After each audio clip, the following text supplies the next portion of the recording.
अभी रीचा कंपनी में काम करते हैं।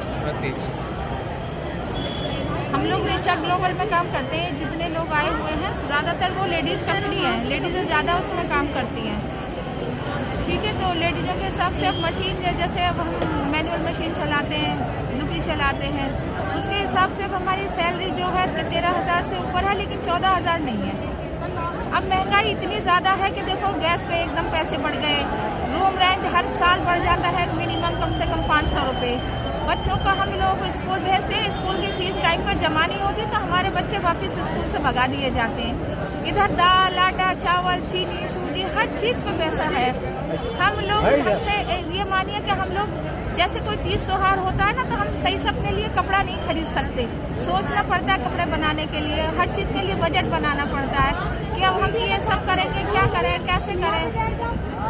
मगर कंपनी मालिक नहीं, कंपनी मालिक को इनसे कोई मतलब नहीं है, इन चीज़ों से कोई मतलब नहीं है। और दूसरी बात बार बार कहते हैं आप हमारे परिवार की तरह काम करो, आप हमारे परिवार की तरह काम करो, लेकिन जब सैलरी का टाइम आता है तो परिवार की तरह हम लोगों को ज़रूरत के हिसाब से सैलरी तो दे। आप कहते हैं कि जी गुड़गांव में और जी हरियाणा में वहाँ की सरकार दूसरी है, वो उन्होंने सैलरी बढ़ाई है तो हम अपनी जेब से नहीं देंगे, ये तुम्हारी गवर्नमेंट करेगी।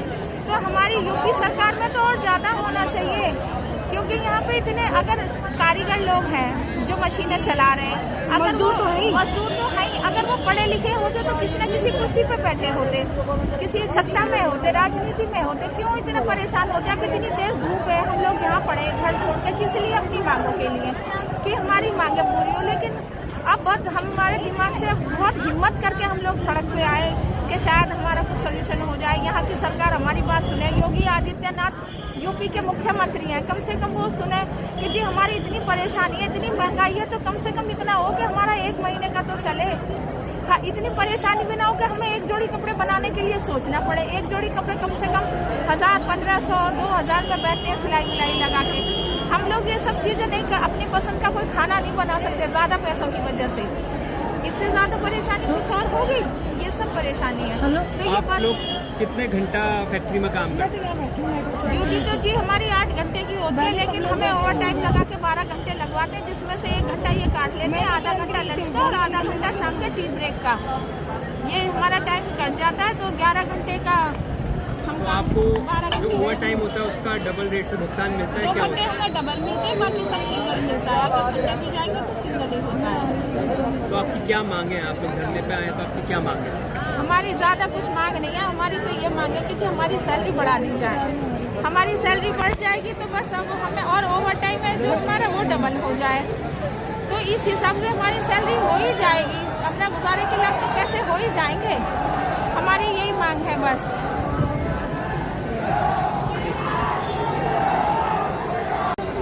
कल जब हम धरने पे थे मंडी की साइड में, तो जब हमारे सारे लोग मजदूर एक जगह इकट्ठा होकर अपनी बात रखना चाहते हैं, मीडिया के सामने रखना चाहते हैं, तो ये पुलिस वाले आ जाते हैं और डंडे मार मार के सबको धमका के इधर उधर भगा देते हैं, सामान तोड़ के फेंक दिया। मीडिया वालों का भी सामान छीन छान के फेंक देते हैं हाथों में से, यानी हमारी बात सरकार तक ना पहुँच पाए, इसलिए यही तो बात हो गई। और क्या बात? वो तो हमारे लिए भलाई करने के लिए तो उतरे, वो हमारे लिए भलाई तो कर रहे हैं। मीडिया वाले भी हमारी बात आगे पहुंचाएंगे या कोई और हमारी बात पहुंचाए, हम तो उससे भी बात कर लेंगे। लेकिन ये पुलिस वाले जो हैं ये कह रहे भाई हमारी कंपनी बहुत खरबपति है रीचा ग्लोबल, हम जहाँ काम करते हैं, लेकिन वो सब रिश्वत वाले हैं। कह देते हैं जी हमें भल्ला जी ने भेजा है, नाम ले लेके बता देते हैं पुलिस वाले, हमें फलाने ने भेजा है, हमें धमकाने ने भेजा है। अब हमारी बात वही कोई सुनने वाला है नहीं, हम क्या करें? तो अभी ये जो कंपनी है, तो आपको लगता है कि कंपनी और पुलिस मिली हुई है एक तरीके से, क्योंकि कंपनी से आप तो डिमांड कर रहे हैं ना कि सैलरी बढ़ाए, तो पुलिस वालों का यहाँ पे, पुलिस वालों का क्या रोल है? जाके बात करो उनसे, हम पूछ के यहाँ पे आए, अपनी कंपनी में जाके बात करो, उन्होंने हमें आपने यहाँ पे इधर भेजा है। हम यहाँ पे शोर मत करो, यहाँ पे हल्ले मत करो, यहाँ पे धरना मत करो, यहाँ पे ये मत करो। और कंपनी वाले भी क्या देते हैं, तुम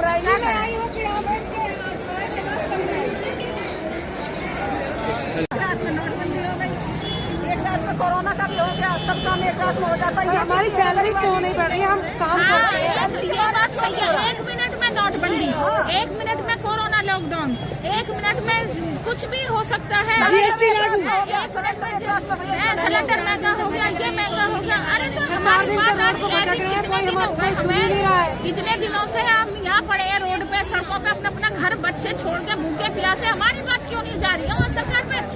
अगर अभी आज हम यहाँ पे मार धाड़ कर देंगे ना, डंडा बट्टे बजा देंगे, बैनर तोड़ देंगे, तो सबसे पहले योगी आदित्यनाथ जी आएंगे। हाँ, ये बात गलत है, तुमने ऐसा क्यों किया? अपनी बात हमें बता दो, हम बैठे बताने के लिए ना कोई सुन नहीं रहा है, या नहीं रहा है। कौन सुनेगा? कौन सुनेगा? पुलिस वाले सुनने देंगे किसी की? अरे तो हमारी बात तो पहुँचाओ आगे तक, हम परेशान है, हम छोड़ के यहाँ पड़े हैं, हमारी मजदूरी बढ़ाओ। 300 रुपए से कोई वो नहीं होता, 300 रुपए में क्या होगा? 300 रुपए क्या होता है? 300 रुपए